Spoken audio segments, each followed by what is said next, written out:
بسم اللہ الرحمن الرحیم۔ السلام علیکم دوستو، میں ہوں عدیل فانی اور آپ دیکھ رہے ہیں عدیل انفو اینڈ ایکسپوزنگ۔ میرا چینل یوٹیوب پہ نیا ہے، اس کو سبسکرائب کر دیں اور بیل آئیکن کے بٹن کو پریس کر دیں تاکہ میری ہر آنے والی نئی ویڈیو آپ کو ملتی رہے۔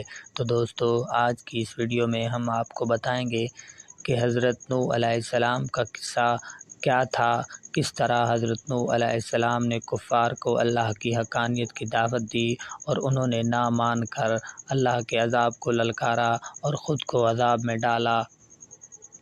جب سے یہ دنیا قائم ہوئی، حضرت آدم علیہ السلام کی نسل بڑھتی اور پھیلتی گئی۔ انسان دو حصوں میں تقسیم ہو گیا، کسی نے نیکی کی راہ اختیار کی تو کسی نے بدی کا راستہ اپنایا۔ جس نے نیکی اختیار کی وہ صراط مستقیم پر رہا، جس نے بدی کا راستہ اختیار کیا وہ اللہ کے غضب میں آ گیا۔ صراط مستقیم پر چلنے والوں کی تعداد ہمیشہ کم رہی، گمراہ انسانوں کی تعداد زیادہ رہی۔ ان گمراہ لوگوں کو راہ راست پر لانے کے لیے اللہ کے نبی آتے رہے۔ حضرت آدم علیہ السلام کے زمانے کے بڑے عرصے بعد اللہ نے حضرت نوح علیہ السلام کو بھیجا۔ آپ علیہ السلام پر 10 صحیفے نازل ہوئے۔ حضرت نوح علیہ السلام اللہ کے نبی تھے۔ آپ علیہ السلام کو آدم ثانی بھی کہتے ہیں۔ آپ کے زمانے میں بھی گمراہی پھیلی ہوئی تھی، صرف چند لوگ ہی نیک تھے، اکثریت گمراہ لوگوں کی تھی۔ آپ نے اپنی قوم کو راہ راست پر لانے کے لیے تبلیغ شروع کی۔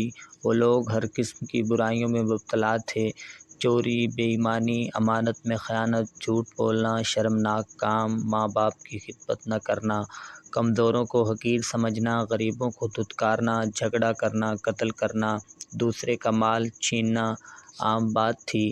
امراء اور سرداروں کا طبقہ غریبوں کو پریشان کرتا تھا۔ اس کے علاوہ وہ لوگ بتوں کی پوجا کرتے تھے، بتوں کو خدا کا درجہ دے رکھا تھا۔ ان کا خیال تھا کہ اگر بت کی پوجا نہ کی جائے تو بت ناراض ہو جائیں گے۔ ان کے نزدیک جو بت کی پوجا نہیں کرتا وہ جاہل ہے اور احمق ہے۔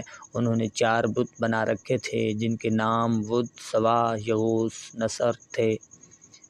حضرت نوح علیہ السلام اپنی قوم کو دعوت حق دیتے، اچھے کاموں کے کرنے کا حکم دیتے، برے کاموں سے روکتے۔ وہ کہتے کہ بتوں کی پوجا نہ کرو، صرف ایک اللہ کی عبادت کرو جو سارے جہاں کا پروردگار ہے۔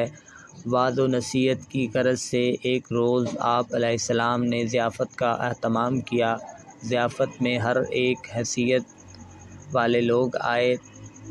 آنے والے مہمانوں میں غریب بھی تھے، امیر اور سردار بھی تھے۔ صاحب حیثیت اور سردار غریبوں کے ساتھ اٹھنا بیٹھنا پسند نہیں کرتے تھے، انہیں حقارت سے دیکھتے تھے، نفرت کرتے تھے۔ لیکن حضرت نوح علیہ السلام نے سب کو یکجا کر دیا۔ لوگوں نے ضیافت کے اہتمام کا سبب دریافت کیا تو آپ نے فرمایا، بھائیو، ہماری قوم کے لوگوں میں بگاڑ پیدا ہو گیا ہے۔ سب سے بڑی خرابی یہ ہے کہ طاقتور طبقہ کمزوروں پر حاوی ہوتا جا رہا ہے۔ جو کمزور ہیں وہ بھی ہمارے بھائی ہیں۔ تم غریبوں کے ساتھ اٹھنا بیٹھنا پسند نہیں کرتے، تم ان سے نفرت کرتے ہو۔ ان میں جو بھوکا ہوتا ہے تم کھانا نہیں کھلاتے، اگر کوئی پیاسا ہو تو تم اسے پانی مانگے تو تم پانی نہیں پلاتے، اگر کوئی بیمار ہو جاتا تو ان کی عیادت نہیں کرتے، تم اپنے ماں باپ کی خدمت نہیں کرتے، دوسروں کا مال ناجائز طور پر کھاتے ہو، دوسرے کی ملکیت پر قبضہ کرتے ہو۔ یہ تمام شیطانی کام ہیں۔ اس کے علاوہ تم اپنے ہاتھوں سے بنائے ہوئے بتوں کی پوجا کرتے ہو۔ یہ بت تو تمہاری ہی طرح کے مخلوق ہیں اور یہ تو تم سے بھی کمتر ہیں۔ یہ کہاں کی عقل مندی ہے؟ میں تمہیں ایک بڑے عذاب کی خبر دینے آیا ہوں۔ مہمانوں میں سے ایک شخص نے کہا، عجیب شخص ہے، ہمیں کہنے چلا ہے کہ ہم اپنے معبودوں کو چھوڑ دیں، عبادت نہ کریں۔ حضرت نوح علیہ السلام بولے، میں یہ نہیں کہتا کہ عبادت چھوڑ دو، عبادت کرو صرف اس کی جس نے ساری دنیا پیدا کی، جو مارتا ہے اور جلاتا ہے۔ ایک نے کہا، نوح تو ایسا کہتے ہی رہتے ہیں، ہم اپنے معبودوں کے خلاف باتیں سننے کے لیے نہیں آئے، ہم تو وہ کرتے ہیں جو ہمارے باپ دادا کیا کرتے تھے۔ آخر میں لوگ مجلس سے اٹھ کر جانے لگے۔ ایک مرتبہ حضرت نوح علیہ السلام ایک راستہ سے گزر رہے تھے کہ ایک بوڑھا نظر آیا۔ وہ بہت لاغر تھا، چلنے کی طاقت نہیں تھی۔ حضرت نوح علیہ السلام نے دریافت کیا کہ تم اس حال میں راستہ میں کیوں پڑے ہوئے ہو؟ کیا تمہارا کوئی گھر نہیں ہے؟ بوڑھے نے جواب دیا کہ میرے 7 بیٹے ہیں، انہوں نے بڑھاپے کے سبب مجھے گھر سے نکال دیا ہے، میرے پاس کھانے کے لیے بھی کچھ نہیں۔ حضرت نوح علیہ السلام اسے اپنے گھر لے گئے اور کہا کہ تم اس گھر میں رہو، میں تمہیں کھانا دیا کروں گا۔ آپ علیہ السلام نے دعا کی تو ایک اجنبی شخص گھر میں داخل ہوا، اس کے ہاتھ میں ایک خوان تھا، اس میں ہر قسم کے کھانے تھے۔ اس نے حضرت نوح علیہ السلام سے فرمایا کہ یہ کھانا میں آپ کے لیے مہمان کے لیے لایا ہوں، اسے کھلا دیں اور خود کھائیں۔ اس نے کہا کہ اللہ کسی کو کبھی دھوکہ نہیں دیتا، نہ کسی کو بھوکا سلاتا ہے۔ وہ بوڑھا حضرت نوح علیہ السلام پر ایمان لے آیا۔ ایک روز ہدایت کی غرض سے گھر سے نکلے اور ایک بلند مقام پر کھڑے ہو گئے اور بولے، لوگوں میں نیکی کی طرف بلا رہا ہوں، اللہ نے مجھے نبی بنا کر بھیجا ہے تاکہ میں تم لوگوں کو ہدایت کروں، میرا کہا مان لو، فائدے میں رہو گے۔ تم لوگ ماں باپ کی خدمت کیا کرو، انہیں گھر سے نہ نکالو، انہیں تکلیف مت دو، ضرورت مندوں کی ضرورت پوری کرو، یتیموں، بیواؤں اور محتاجوں کی مدد کرو، بیماروں کی عیادت کرو، ہر کمزور طاقتور کا محتاج ہوتا ہے، بات بات پر لوگوں کی جان نہ لو، یہ کام خدا کو پسند نہیں ہے۔ اگر تم سب اللہ کے احکام پر عمل کرو تو وہ تمہارے لیے کثرت سے تم پر بارش بھیجے گا، مال اور اولاد میں ترقی دے گا، تمہارے لیے نہریں بہا دے گا۔ حضرت نوح علیہ السلام ہر ایک شخص کے پاس جا کر ہدایت کرتے، کبھی کبھی اجتماع سے بھی خطاب کرتے۔ ایک مرتبہ ایسا بھی ہوا کہ حضرت نوح علیہ السلام ایک راستے سے گزر رہے تھے تو کچھ لوگوں نے آپ کا راستہ روک لیا، مارنے کے درپے ہو گئے، کچھ لوگوں نے پتھر بھی برسائے۔ ایک شخص آگے آیا، لوگوں سے کہا کہ تم اسے کیوں مارتے ہو، اس نے تمہارا کیا نقصان کیا ہے؟ تو لوگوں نے کہا کہ یہ ہمارے بتوں کے خلاف باتیں کرتا ہے جبکہ ہم عبادت کرتے ہیں۔ ایک اور شخص نے کہا کہ یہ کہتا ہے کہ میں نبی ہوں، اللہ نے مجھے نبی بنا کر بھیجا ہے، یہ تو ہم ہی جیسا انسان ہے، کھاتا پیتا ہے ہماری طرح، اس کے پاس دولت بھی نہیں ہے۔ خدا کو اگر نبی بنانا ہوتا تو کسی سردار اور امیر آدمی کو بناتا۔ حضرت نوح علیہ السلام نے جواب دیا، میرے رسول ہونے کا سب سے بڑا ثبوت یہ ہے کہ میں تمہارے ہی معاشرے کا فرد ہوں، لیکن اس کے باوجود میں تمہاری طرح بے جان بتوں کو نہیں پوجتا۔ دوسرا بڑا ثبوت یہ ہے کہ میں تم لوگوں کو نصیحت کر رہا ہوں، لیکن اس کا کوئی معاوضہ تم سے طلب نہیں کر رہا، میرا اجر تو اللہ کی ذمہ ہے۔ میں تو یہ کہتا ہوں کہ کسی پر ظلم نہ کرو، میں تو تم سب کو نیکی اور بھلائی کی طرف بلا رہا ہوں، میں تمہارا خیر خواہ ہوں۔ میں ان میں سے ایک نے کہا، نوح بادشاہ یا سردار بننا چاہتا ہے تاکہ اس کی عزت ہو۔ حضرت نوح علیہ السلام نے فرمایا، تمہاری عقلوں کو کیا ہو گیا ہے کہ تم پتھروں کو پوج رہے ہو؟ اے قوم، اللہ کی عبادت کرو، وہی عبادت کے لائق ہے، اللہ کے سوا کوئی معبود نہیں۔ جب تم اللہ پر ایمان لاؤ گے تو تم برائی سے دور رہو گے۔ نہ میں بادشاہ بننا چاہتا ہوں اور نہ سردار، میں تو صرف نیکی کی طرف بلا رہا ہوں۔ کیا تم نہیں دیکھتے کہ اللہ نے چاند اور سورج پیدا کیے، چلنے کے لیے فرش بھی بنایا اور تمہیں نعمتیں دی؟ حضرت نوح علیہ السلام نے جب یہ باتیں کہیں تو لوگوں نے کانوں میں انگلیاں ٹھونس لیں، ایک لفظ بھی سننے کے لیے تیار نہیں تھے۔ ایک موقع پر حضرت نوح علیہ السلام نے اپنی قوم سے فرمایا کہ اے نادانو، یہ کیوں نہیں سمجھتے ہو کہ یہ دنیا تو ایک آزمائش کی جگہ ہے، تمہارے سامنے اچھائی اور برائی دونوں ہے۔ اے قوم، میں تم کو آنے والے دن سے ڈراتا ہوں، اس دن کوئی کسی کے کام نہیں آئے گا۔ دیکھو، جو غریب ہیں مجھ پر ایمان لائے ہیں، لیکن تمہیں دولت کا غرور ہے۔ اے قوم، غریبوں کے ساتھ حسن و سلوک کرو، آؤ ننگوں اور بھوکوں کا خیال رکھو۔ ان میں سے ایک سردار نے غرور اور تکبر سے کہا، فرض کرو کہ ہم تمہاری بات مان لیتے ہیں، کیا تم پر ایمان لا کر غریب اور 2 ٹکے کے لوگوں کے ساتھ مل جائیں جو تمہارے ساتھ ایمان لائے ہیں؟ ایسا نہیں ہو سکتا۔ وہ آپ کو ذلیل کرنے کی کوشش کرتے، مذاق اڑاتے، آوازیں کستے، منہ پھیر لیتے، گالیاں دیتے، مارنے کی کوشش کرتے، بلکہ ایک روز مارا پیٹا بھی تھا، لیکن آپ نے صبر کا دامن ہاتھ سے نہ چھوڑا بلکہ اپنا کام جاری رکھا۔ آپ علیہ السلام کی بیوی اور آپ کا بیٹا بھی منکرین اور کافروں میں سے تھا۔ حضرت نوح علیہ السلام نے دعا کی، اے رب میرے پروردگار، میں نے اپنی قوم کو رات دن سمجھایا، حق کی طرف بلایا، میرے بلانے پر وہ زیادہ بھاگتے رہے۔ میں نے اعلانیہ اور خفیہ سمجھایا تو انہوں نے کانوں میں انگلیاں ٹھوس لیں۔ اللہ تعالیٰ نے حضرت نوح علیہ السلام کو وحی بھیجی کہ ایک کشتی بناؤ اور ظالموں کے بارے میں کچھ نہ بولو۔ اللہ کے حکم کے مطابق آپ نے کشتی تیار کرنا شروع کی۔ کچھ لوگوں نے مذاق کرتے ہوئے پوچھا، اے نوح کیا بنا رہے ہو؟ آپ نے بتایا کہ میں ایک کشتی تیار کر رہا ہوں کیونکہ اللہ کی طرف سے عذاب آنے والا ہے۔ اللہ نے جو ڈھیل دے رکھی ہے وہ ختم ہو رہی ہے۔ جب وقت آئے گا ہر طرف پانی ہی پانی نظر آئے گا، صرف وہی بچے گا جو اس کشتی میں سوار ہوگا۔ جو بت پرستی سے توبہ کرے گا، گناہوں سے معافی مانگے گا، اسی کو اس کشتی میں جگہ ملے گی۔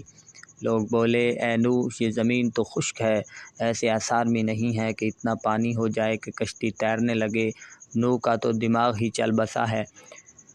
حضرت نوح علیہ السلام اس قسم کی باتوں سے بالکل مایوس ہو چکے تھے اور اصلاح کی کوئی امید ہی نظر نہیں آ رہی تھی۔ جب کشتی بن کر تیار ہو گئی تو لوگ کشتی میں غلاظت پھینک دیتے۔ کشتی میں کوئی ایسی جگہ نہ تھی جہاں غلاظت نہ ہو۔ کافر غلاظت پھیلانے کے لیے کشتی کے اندر جایا کرتے تھے، یہ ان کا معمول بن چکا تھا۔ ایک مرتبہ ایک کوڑ کا مریض بھی اپنے ناپاک مقصد کے ساتھ کشتی کے اندر گیا۔ اس کے سڑے ہوئے جسم کے ایک حصہ پر کچھ غلاظت لگ گئی۔ کچھ دیر بعد اس نے دیکھا کہ جہاں غلاظت لگی تھی وہ حصہ اچھا ہو گیا۔ اب اسے حیرت ہوئی کہ یہ کیا ماجرا ہے، آخر غلاظت سے کس طرح شفا ہو سکتی ہے۔ پھر وہ کشتی کے اندر داخل ہوا اور غلاظت پوری طرح سارے جسم پر مل لی تو دیکھا کہ وہ بالکل تندرست ہو گیا ہے۔ یہ بات کوڑ کے مریضوں کے اندر پھیل گئی تو سب نے کشتی کے اندر داخل ہو کر غلاظت ملنا شروع کر دیا۔ اس طرح پوری کشتی پاک صاف ہو گئی۔ حضرت نوح علیہ السلام نے اللہ سے دعا کی کہ اے رب لوگوں نے میرا کہنا نہیں مانا، ایسے شخصوں کی پیروی کی جن کے مال اور اولاد نے ان کو زیادہ ہی نقصان پہنچایا۔ ان کافروں میں سے زمین پر ایک باشندہ بھی مت چھوڑ، اگر آپ ان کو روئے زمین پر رہنے دیں گے ان کی اولاد بھی کافر ہی ہوگی۔ آپ علیہ السلام کی دعا قبول ہوئی، اللہ کا عذاب آ چلا، گھر کے تنور سے لے کر پانی ابل پڑا، پانی کا ریلا تیزی سے بہنے لگا۔ جس جگہ سے پانی ابل پڑا وہ جگہ کوفہ کی ایک مسجد تھی جس کا نام مسجد انبیاء ہے۔ دوسری طرف آسمان پر خوف سیاہناک بادل چھانے لگے۔ حضرت نوح علیہ السلام نے دیکھا کہ زمین سے چشمے پھوٹ رہے ہیں۔ حضرت نوح علیہ السلام نے کہا یہ عذاب کی علامت ہے۔ کافر کہنے لگے کہ طوفان تو آتے رہتے ہیں، بارشیں ہوتی رہتی ہیں، یہ تو کوئی نئی بات نہیں، کچھ دیر بعد موسم بدل جائے گا۔ دیکھتے ہی دیکھتے ہوا کا تیز جھونکا آیا جس سے ہر چیز ہل گئی، پھر پانی برسنا شروع ہوا۔ بارش میں اتنی شدت تھی جیسے آسمان نے اپنے تمام دروازے کھول دیے ہوں۔ حضرت نوح علیہ السلام نے ایمان والوں سے کہا کہ کشتی میں سوار ہو جاؤ۔ اللہ نے فرمایا کہ ہر قسم کے جانوروں کا جوڑا بھی کشتی میں سوار کرا لو۔ حضرت نوح علیہ السلام نے اللہ کے حکم کی تعمیل کی، ہر جانور کا جوڑا سوار کرا لیا۔ کشتی میں ایک علیحدہ جگہ پر سب جانوروں کو بند کر دیا گیا۔ طوفان چلنے لگا، بارش سے ندی، نالے اور زمین پانی سے بھر گئی۔ پھر زمین کے ہر حصہ میں پانی بہنے لگا۔ اب حضرت نوح علیہ السلام کا جہاز تیرنے لگا، پانی اونچا ہو رہا تھا۔ حضرت نوح علیہ السلام کی نظر جب اپنے بیٹے پر پڑی تو آواز لگانے لگے، بیٹا اب اس کشتی میں سوار ہو جاؤ، تمہاری جان بچ جائے گی، اب کافروں کا ساتھ چھوڑ دو۔ تو بیٹے نے جواب دیا کہ میں پہاڑ کی اونچی چوٹی پر چڑھ جاؤں گا، پانی وہاں تک نہیں پہنچے گا۔ تب حضرت نوح علیہ السلام نے اللہ سے اپنے بیٹے کے بارے میں سفارش کی کہ میرا بیٹا ڈوب رہا ہے، یہ تو میرے ہی خاندان کا ہے، تیرا وعدہ سچا ہے۔ اللہ نے فرمایا کہ وہ تیرے خاندان والوں میں سے نہیں ہے، تیرے گھر والے تو وہ ہیں جو تجھ پر ایمان لائے ہیں۔ روایات کے مطابق بارش مسلسل 40 دن تک ہوتی رہی، جو کچھ زمین پر تھا سب ڈوب گیا۔ کافروں کا کام تمام ہوا۔ جو لوگ حضرت نوح علیہ السلام پر ایمان لائے تھے وہ کشتی میں سوار ہو کر بچ گئے۔ کشتی کو جودی پر جا کر ٹھہری جسے ارارات بھی کہتے ہیں۔ کشتی میں سب سوار تھے۔ اسی دوران حضرت نوح علیہ السلام کو ایک فاختہ نظر آئی، اس کی چونچ میں زیتون کے درخت کا پتا تھا۔ یہ امن و سکون کی علامت تھی، یعنی پانی اتر چکا ہے۔ کوہ جودی یا ارارات مشرقی ترکی میں ہے۔ یہ 16,900 فٹ بلندی پر ہے جو برف سے ڈھکی رہتی ہے۔ روس کی سرحد بھی اس سے ملتی ہے۔ اس پہاڑ کو ناقابل تسخیر خیال کیا جاتا تھا، لیکن 1929 میں جرمن ماہر طبیعیات جون جیکب نے 2 ناکام کوششوں کے بعد اسے سر کر لیا۔ کچھ عرصہ پہلے ہزاروں سال کی جمی ہوئی برف کا تودہ گرنے سے کشتی نوح علیہ السلام کا ایک حصہ برف سے نکلا۔ کئی ہوابازوں نے اس کی تصویریں لیں اور ایک معلومات کے مطابق 1929 میں ماہر آثار قدیمہ وولی اور اس کے ساتھی نے عراق کے قریب ار کے مقام پر طوفان نوح کے آثار دریافت کیے۔ انجیل مقدس کتاب پیدائش کی روایت کے مطابق طوفان نوح کا واقعہ وادی الدجلہ اور فرات سے متعلق ہے۔ عراق میں قدیم زمانوں میں لکھے گئے کتبے دریافت ہوئے۔ ان میں سے ایک زبردست طوفان کا ذکر تفصیل سے ملتا ہے۔ ایک ماہرین نے دعویٰ کیا کہ اس نے شہر ار کے سب سے نچلی سطح میں طوفان نوح کے آثار پائے ہیں۔ عیسائیوں اور یہودیوں کی الہامی کتب میں ارارات کا ذکر طوفان نوح کے حوالے سے آیا ہے۔ بائبل میں لکھا ہے کہ 7ویں مہینہ کے 17ویں دن کشتی نوح ارارات کی نامی پہاڑی پر آ لگی۔ دوستو، یہ کہہ کر اجازت چاہوں گا کہ کامیاب وہی ہوتے ہیں جو اللہ کے مقدس راستے پہ چلتے ہیں۔